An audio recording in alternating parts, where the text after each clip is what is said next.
Jadi selamat hari Jumat. Jadi hari ini kita mau membuat untuk denah struktur. Jadi kalau untuk denah struktur langkah kerjanya seperti ini ya. Jadi kalian pertama copy dulu denah lantai 1 dan lantai 2. Kemudian kita buat untuk layer kolom struktur, kolom praktis, balok induk, balok anak.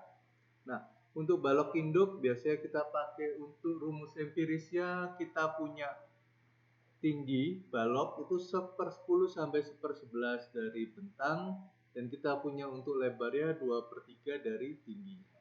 Nah, biasanya kita lakukan untuk penulisannya itu lebar dikali tinggi. Nah, untuk balok anak itu untuk tingginya kita antara 1/14 sampai 1/15 bentang, dan untuk lebarnya kita juga pakai 2/3 dari tingginya. Nah, untuk kali ini kita pakai untuk lebarnya itu standar antara balok anak maupun balok induknya kita ambil di angka 20 cm ya, atau 200 mili. Nah, untuk kolom struktur ya kita pakai 150 kali 400, dan untuk kolom praktisnya 150 kali 150. Nah, untuk pertama kali kalian bisa buat untuk tambahannya, kalian bisa buat layer baru yaitu kolom praktis, kolom struktur, balok anak, balok induk. Nah, ini gambar balok lantai 2, kita pakai denah lantai 2. Nah, untuk denah lantai satunya kenapa kita copy, itu fungsinya untuk nantinya kita cek posisi penempatan kolom-kolom yang ada di lantai 2 itu posisinya sudah masuk atau belum ke gambar di denah lantai satunya. Karena terkadang posisi kolom yang ada di denah lantai 2 di lantai 1 posisinya bisa jadi posisinya di luar atau di tengah-tengah ruangan. Jadi posisinya ada di tengah-tengah ruang makan atau di tengah-tengah dapur. Nah, kalau misalnya kalian nggak melakukan copy dari kolom struktur, nantinya akan lepas dari posisi dinding. Nah, sekarang kita buat untuk gambar denah lantai 2 yang kalian copy nantinya hanya as lantai 2-nya saja. Jadi untuk yang namanya nama ruang,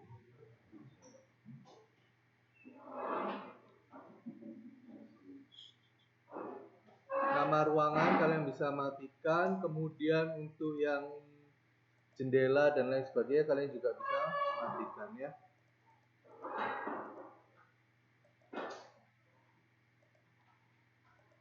Nah, seperti ini.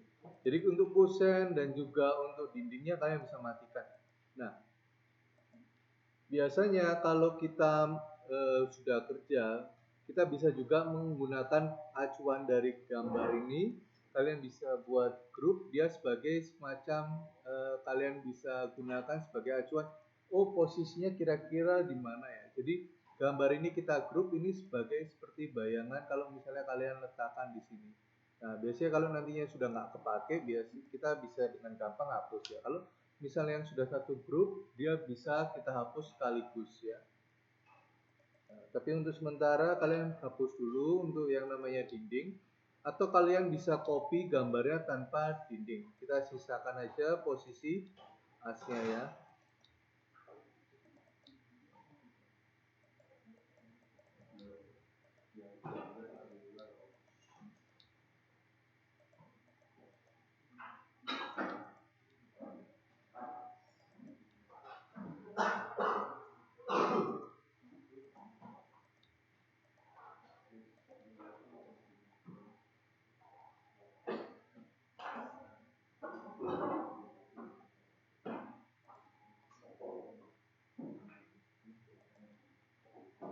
Nah, sekarang kita mau menggunakan gambar denah lantai 2 ini kita buat untuk yang namanya balok ya.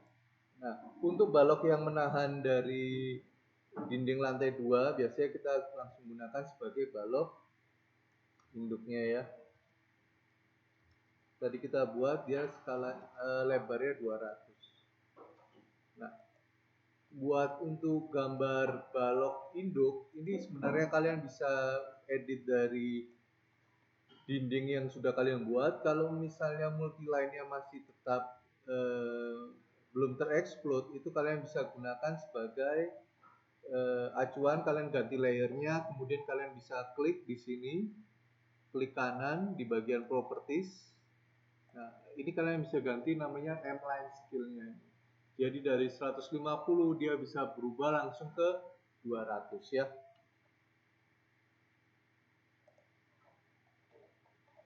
Nah, setelah kalian buat samping-sampingnya, balok induk yang menahan dinding, setelah itu kalian bisa buat untuk balok yang di tengah. Nah, definisi balok anak ataupun balok induk sebenarnya kalau kalian cari itu beda di posisi penahannya ya. Jadi kalau misalnya posisi penahannya kolom, biasanya kita sebut dia sebagai balok induk. Tapi kalau misalnya penahannya balok induk, kita sebutnya dia sebagai balok anak. Nah, kita usahakan membuat posisi penempatan baloknya. Pertama itu mengcover bagian yang ada dindingnya terlebih dahulu. Kemudian tepi tangga ini juga kita buat. Untuk posisi namanya balok tepi voidnya ya. Jadi tangga yang kalian copy ini posisinya untuk menentukan balok tepi terakhirnya di mana. Jadi ini mengikuti posisi anak tangga terakhirnya ya. Nah setelah itu posisi void kita biasanya buat di cross ini supaya kita tahu kalau itu nantinya tidak ada plat lantainya. Nah kalau sudah selesai posisi tangganya ini kalian bisa hapus ya.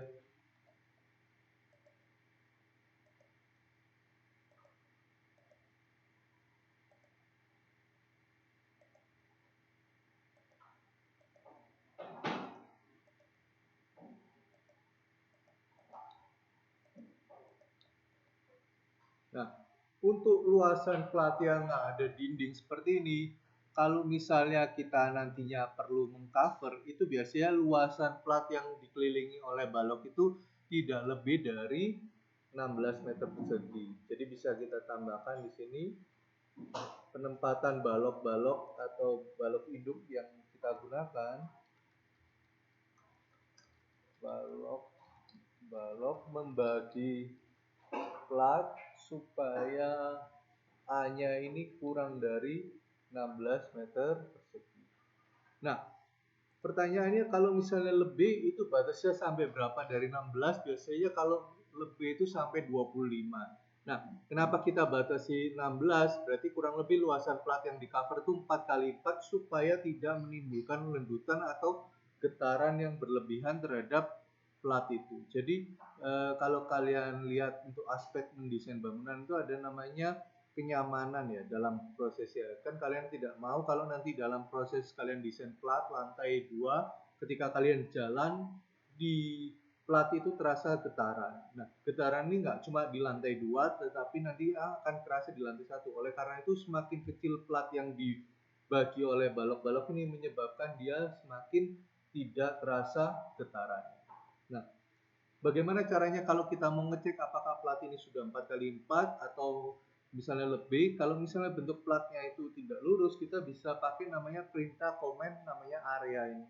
Nah, area ini untuk menghitung kira-kira luasan plat yang ada di dalamnya ini sampai 16 atau tidak ya. Nah, ini salah satu caranya platnya kalau misalnya bentuknya kotak, bisa nanti kalian lihat di bagian bawah sini. Ini ada angkanya dalam satuan milimeter persegi ya. Jadi kalau kalian mau ngitung sentimeter ya apa meter persegi ya tinggal dibagi 10.000. Jadi kurang lebih sekitar 26 meter persegi. 2,6 meter persegi kurang lebihnya sekitar segitu. Area ini juga bisa dibentuk dalam. Nah, pertanyaannya kalau nantinya kalian sudah bagi, bagaimana cara kalian menentukan posisi kolom yang akan kalian gunakan?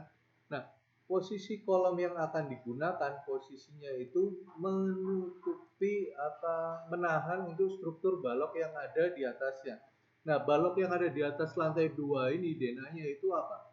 Balok yang menahan struktur atap. Jadi ketika kalian nanti membuat desain itu, kalian perhatikan posisi atap yang ada di gambar kalian ya, kira-kiranya di mana. Nah,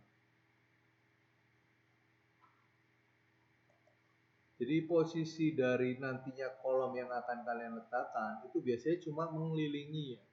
Karena posisi atap kalian ini kan hanya di ujung-ujung. Jadi kalau kalian lihat untuk struktur atapnya, dia posisinya kan naik ini, kemudian turun ya. Jadi untuk struktur penahan atapnya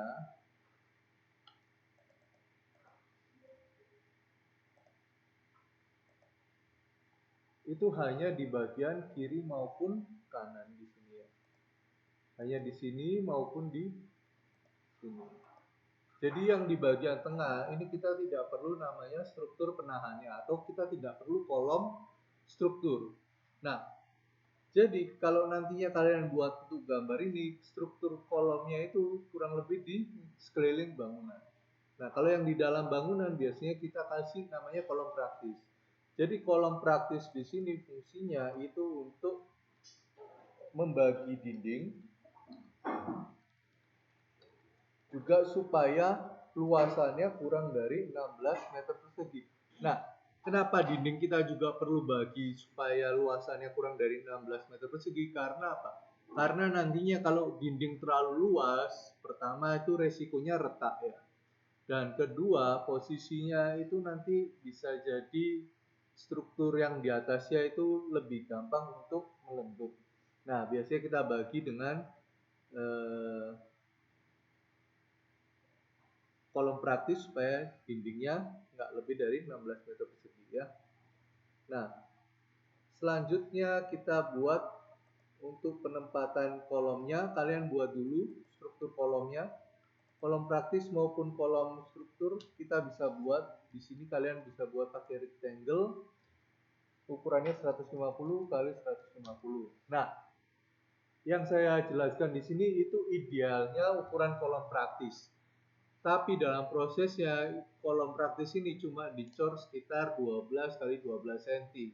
Jadi sebenarnya kalau yang kalian ketahui di lapangan ukuran ya pasti lebih kecil. Nah, ini kita buat namanya idealnya aja karena kita kan maunya aman dulu. Nah, nanti kalau di lapangan dikurangi itu resiko di lapangan ya. Jadi ukuran 15-15 ini kita punya yang namanya sengkang, nantinya ukurannya 3 sekitar 2,5 berarti mungkin sekitar 2 di sini ya. Jadi bentuk sengkangnya itu mungkin di dalamnya ini.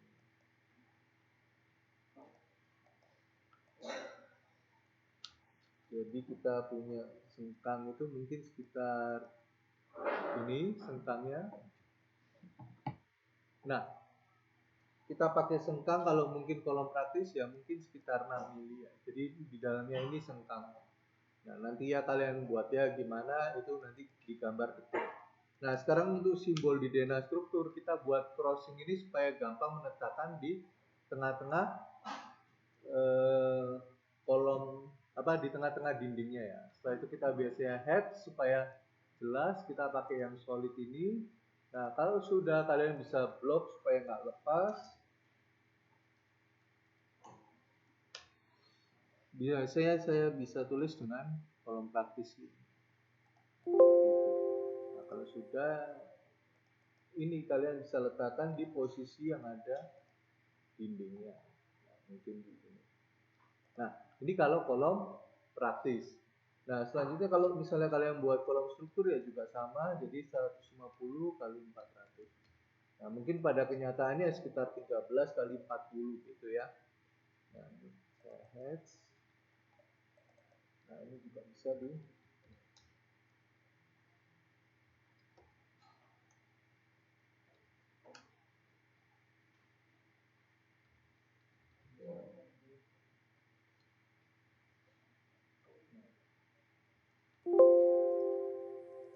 ini kalian bisa letakkan di posisi-posisi yang ada struktur atapnya ya, mungkin di sini. Nah, pertanyaannya kolom ini nantinya akan keluar dinding atau tidak ya. Jadi kalian bisa yang tadi saya jelaskan, jadi denah lantai 2 kita sudah buat dia grup supaya nggak lepas, jadi kita di copy aja karena nantinya kita bisa hapus juga. Jadi kita grup dia, kita letakkan dia di sini. Nah, posisi penempatan kolom struktur, kolom praktis sebenarnya biasanya kalau posisi bangunan tinggi itu nanti memperhitungkan yang namanya posisi bangunannya persegi panjang atau persegi. Jadi posisi kolomnya di sumbu kuatnya dia menahan untuk gaya itu. Nah, tapi kalau untuk rumah tinggal biasanya kita nggak terlalu pengaruh antara posisi tidur atau kolom karena tidak terlalu signifikan ya. Nah, posisi kolom yang kita letakkan di sini itu supaya tidak keluar yang namanya dinding ya. Jadi posisinya kita ratakan, ini garis dindingnya. Nah, kita supaya tidak keluar. Jadi posisi penempatan kolomnya tidur atau ini supaya tidak keluar dari gambar. Nah, seperti ini ya penempatan kolom struktur kolom praktisnya. Nah, kalau yang di dalam rumah itu jangan dikasih kolom struktur karena tidak ada fungsinya. Jadi kita pakainya kolom praktis. Nah, yang di atasnya ini nantinya ada balok lagi atau tidak? Ada. Biasanya untuk ngikat yang namanya dinding kita kasih yang namanya ring balok ya. Jadi ring balok itu selalu ada. Biasanya kita memang tidak memberikan gambar ring balok, tetapi dalam pelaksanaannya tetap harus ada ring balok. Mungkin ukuran baloknya sekitar 15 kali 20 atau 15 kali 25 ya. Jadi ini kalian buat keliling ya. Nah, selanjutnya setelah nanti kalian buat semua balok dan juga semua kolom untuk denah struktur, kalian cek posisi penempatan yang ada di kolom lantai 2 ini, kalian copy ke kolom lantai 1. Nah, nanti ya kalian cek posisi penempatannya, kalian lihat.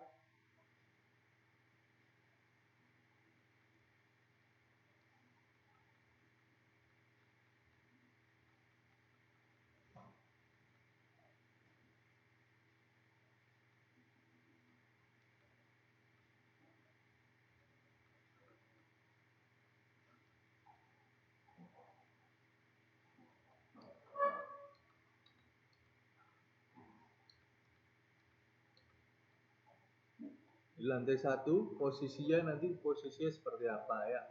Nah, posisinya kurang lebih seperti ini ya. Jadi yang ungu ini kolom struktur, yang biru ini kolom praktis. Nah, ketika kalian copy, kalian cek keluar atau tidak posisinya. Nah, setelah kalian cek posisi penempatan kolom di lantai 1, kalian kembali ke gambar denah lantai 2 ini. Biasanya saya lakukan hal berikutnya, yaitu saya copy posisi baloknya ini, kemudian saya cek ke gambar denah lantai 1 ya. Jadi ini posisinya cuma saya grup aja ya di gambar denah lantai 2 ini supaya saya mengerti posisi yang ada di sini tuh sudah tercover atau belum dengan itu. Ini ada dua versi, jadi kalian bisa copy ini gambar denah struktur yang ada di lantai 2, tapi nanti jangan lupa dihapus. Nah, kalian copy ke sini. Kalau misalnya posisinya sama, nah, jadi kira-kira posisi baloknya sudah tertahan atau belum ya dengan kolom. Atau kalau tidak, posisi cara berikutnya untuk ngecek posisinya itu. Jadi posisi kolom yang ada di lantai 1 kalian bisa kasih ini rectangle ulang di bagian yang ada ini. Biasanya sih saya cuma kolom struktur aja ya, kolom praktisnya enggak. Karena kan kolom praktis itu boleh tidak menerus ya. Jadi posisi kolom yang ada ini saya buat rectangle, kemudian saya copy ke gambar denah lantai 1. Apa denah lantai 2 ya. Nah, jadi nanti di gambar denah lantai 2 itu ada posisi penempatan kolom dari denah lantai 1. Nah, tapi kan nggak semuanya kolomnya ada ya. Contohnya ini kan denah lantai 1 kolom struktur. Nah, di denah lantai 2 kemudian dia kan di dalam rumah. Seperti yang tadi saya bilang, di dalam rumah kan kalau misalnya bentuk kaca segitiga seperti tadi, kita tidak perlu yang namanya denah struktur. Berarti otomatis dia bentuknya seperti itu.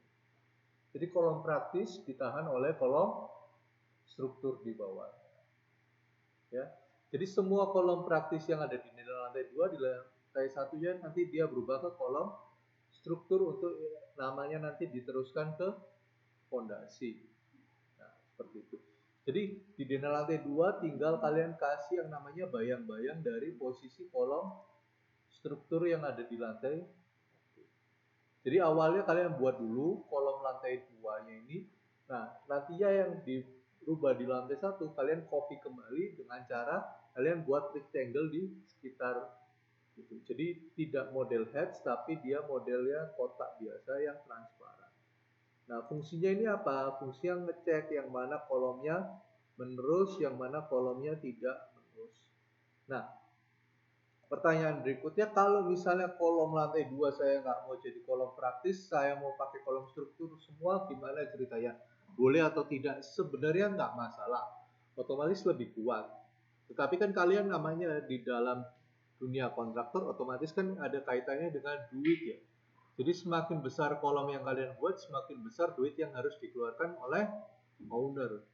Nah, kalau misalnya ini proses tender, misalnya si Excel dan juga misalnya Jonathan gitu, saling kompetisi ngasih harga yang lebih murah. Nah, si Excel bisa menghemat beberapa kolom struktur, bisa dipakai kolom praktis, tapi dalam batas yang masih aman.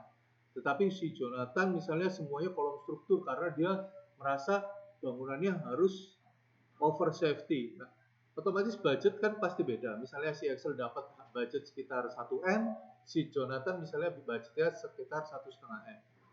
Nah, beda 500 juta ini otomatis membuat si owner kan pasti milih yang lebih murah. Dan dia pasti konsultasikan, kenapa kamu bisa ngasih harga yang lebih murah? Oh, saya membuat desainnya yang tidak perlu over strength, kita kecilkan Pak, atau misalnya kita ganti ke kolom praktis. Otomatis kan owner lebih suka, oh ternyata dia nggak mau membebani saya untuk biaya-biaya yang nggak perlu. Nah, otomatis dia yang dapat proyek. Jadi bukan berarti segala sesuatu harus dibuat yang sangat-sangat kuat. Jadi kalau misalnya ada yang tidak perlu dibuat yang kuat, kita buat yang sewajarnya aja. Jadi tujuan kalian belajar sipil supaya kalian bisa membuat pernyataan-pernyataan seperti itu yang masih masuk akal sehingga membuat owner lebih happy. Jadi nggak cuma sekedar oh bangun kuat aman tapi over budget ya seperti itu. Jadi itu fungsi kalian belajar di sipil ini.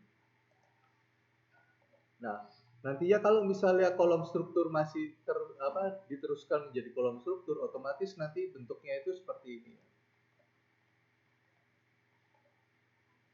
Nah, kalian bisa membuat mengeluarkan blok yang sudah kalian buat itu dari sini. Jadi kalian bisa insert, kalian cari kolom strukturnya, kalian taruh di sini. Tapi takutnya biasanya kolom strukturnya ini lari-lari dia kalau kalian insert blok seperti itu. Kalau misalnya nggak bisa ya kalian copy aja dari gambar kolom struktur yang sudah ada, kalian explode ini, kalian bisa letakkan.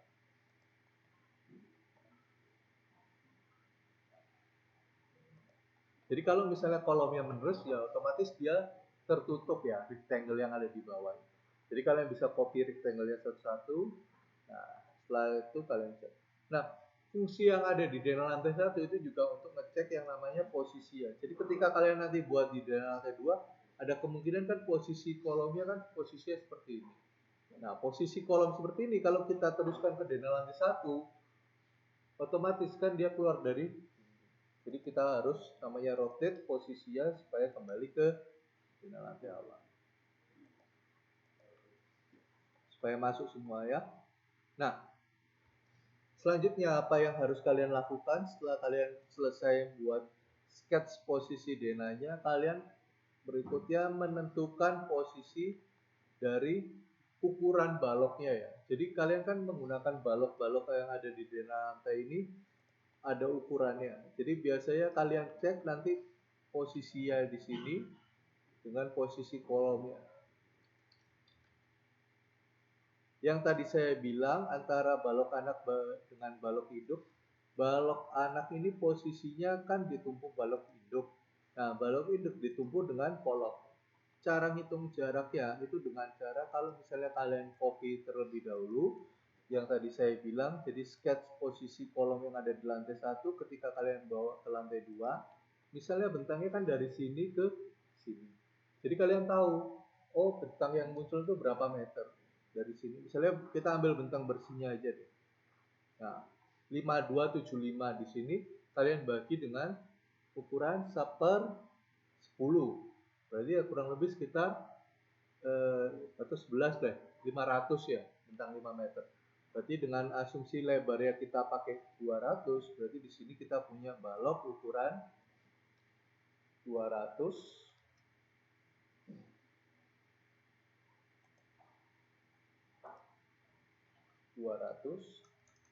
apa 300 deh kalau misalnya kalian buat lebih besar. Jadi di sini kita punya ukuran baloknya 200 kali 500. Nah, terkadang kan kita tumpukan ya dengan balok anak yang ada di sini. Nah, caranya supaya kalau misalnya kalian mau buat supaya ini jelas posisinya batasnya dari mana ke mana, biasanya kita kasih yang namanya kotaan. Nah, di sini setelah itu kita bisa buat dia tanda panah ya. Jadi tanda panah ini atau misalnya kalian buat kayak gini. Ini yang biasanya saya lakukan juga. Jadi untuk menunjukkan kalau misalnya batasnya ini sampai di sini. Jadi ini yang kita lakukan untuk menunjukkan oh posisi baloknya dari mana sampai mana itu ini. Terkadang ada yang nggak perlu, jadi ya langsung kalian bisa kasih yang namanya ukurannya aja. Contohnya seperti ini kan kita tahu ya batasnya dia cuma dari kolom ini sampai ke kolom yang ini. Nah, untuk yang di lantai 1 biasanya kita nggak kasih ukuran ya. Jadi lantai 1 ini nantinya kita lanjutkan ke fondasi baru dikasih ukuran. Jadi ini sementara cuma posisi tata letak kolom praktis dan kolom struktur. Di lantai 2 itu ada posisi balok, ukuran notasi balok, posisi kolom praktis, posisi kolom struktur. Ya. Di belakang ini juga sama. Ini bagian jemuran juga dikasih balok ya. Nah, di sini baloknya lurus ya. Biasanya di bagian tempat naiknya tangga putar dipotong baloknya. Jadi baloknya itu mahasiswa itu cuma gambar itu sampai tepi tangga putar ini. Tapi kan nggak mungkin ya baloknya cuma sepotong ini berhenti. Jadi dia tetap harus diteruskan. Konsepnya sipil tuh harus saling ngunci ya semuanya. Ya, di sini ya.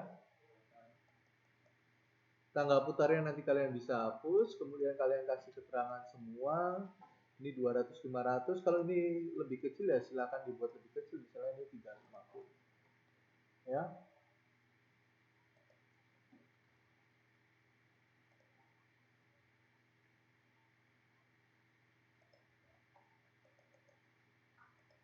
Nah, hal yang harus diingat lagi, ukuran balok itu kita selalu buatnya namanya persegi panjang seperti ini. Karena apa? Karena kita punya prinsip inersia. Rumus inersia itu 1/12 BH pangkat 3. Jadi kita harus buatnya jangan persegi. Kalau misalnya dibuat persegi gimana? Kekuatannya lebih kecil ya. Karena kita punya rumusnya kan 1/12 BH pangkat 3 ini. Jadi dengan cara kalian nambah 5 cm aja berarti ukurannya sudah lebih kuat ya. 1/12 BH pangkat 3.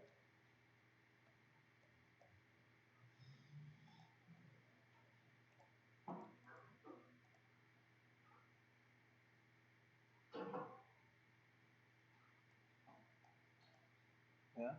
Jadi kita pakai rumus inersia di sini. Jadi ukurannya baloknya saya minta tidak ada yang persegi sama sekali ya. Ini kalau misalnya ini kalian sebut dia sebagai balok anak ya berarti otomatis kalian bisa kasih ukuran yang lebih kecil. Misalnya di sini kalian mau pakai 200 ukuran balok anaknya ya supaya dapat inersianya ya ini kita jadikan 250 lah. Jadi tetap kita dapat persegi panjangnya. Jangan 200 kali 200 ya.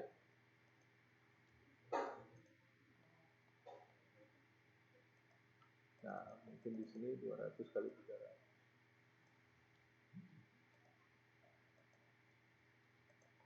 Nah, untuk bangunan yang di luar, contohnya bangunan satu lantai, kita reduksi ukurannya, kita buat ukuran baloknya lebih kecil deh. Jadi di sini 15 kali 25. Ini untuk yang tidak menahan lantai 2 ya.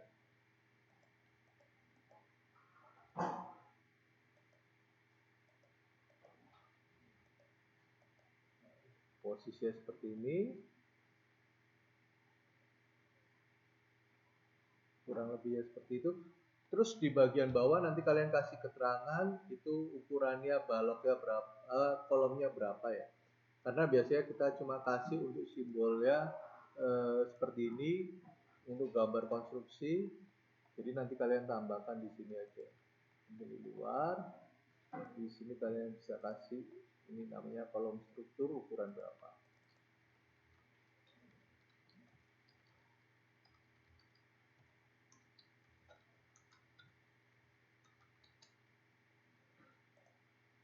Nah, untuk pelajaran konstruksi ini kita masih ngajarkan yang dari bawah ke atas, dari denah lantai 1 ke denah lantai 2, ukurannya masih sama ya, jadi 150 kali 400. Nantinya mungkin kalau di dunia kerja kalian nanti ada namanya pengurangan ukuran dari 150 400 bisa jadi 150 300 atau 150 200 untuk namanya penghematan biaya itu terserah ya. Tapi untuk sekarang kita buatnya masih tipikal dari bawah ke atas masih sama ya ukurannya. Jadi ini saya kasih contohnya untuk sebagian ya. Jadi kalian nanti digambar buatnya itu full ya. Ukuran dan notasi ya. Jangan karena saya cuma memberi contoh sedikit, kalian nanti buatnya juga sebagian. Saya mintanya full ya. Nah, nanti full semua. Terus untuk balkon kalian pakai ukuran 150 200 ini. Jadi nggak perlu besar-besar karena nggak ada beban yang over ya.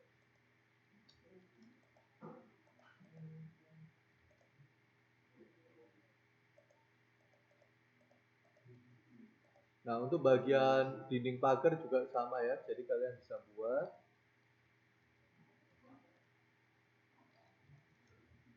di sini. Ukurannya ukuran lebih kecil ya.